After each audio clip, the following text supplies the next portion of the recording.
Si è seduta e poi ha parlato per oltre un'ora raccontando la sua verità. È una delle animatrici, prima indagata e poi prosciolta, per la morte della piccola Maria, 7 anni, annegata nel lago di Revine il 28 luglio 2023.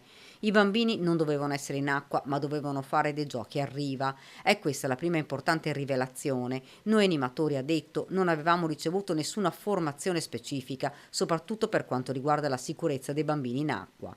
Poi racconta che le attività erano state pianificate dalla coordinatrice, la quale nel pomeriggio, momento in cui si sarebbe deciso di far fare il bagno ai bambini, si era allontanata da Revine per una motivazione personale. Da quel momento nulla sembra essere più certo, a parte il fatto che qualcuno deve aver dato l'ok perché i piccoli entrassero nel lago. La stessa animatrice ha raccontato di aver seguito il proprio gruppo fino a quando i bambini sono risaliti a riva. Poco dopo la notizia che Maria era scomparsa e poi la drammatica realtà.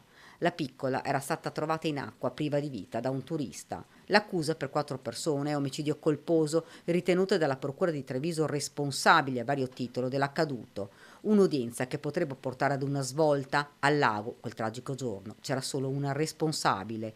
2 delle imputate sono accusate anche di omessa vigilanza, dopo aver consentito la balneazione nonostante le criticità della situazione, non avrebbero controllato adeguatamente il gruppo né si sarebbero accorte tempestivamente dell'assenza di Maria, una bambina che non sapeva neppure nuotare.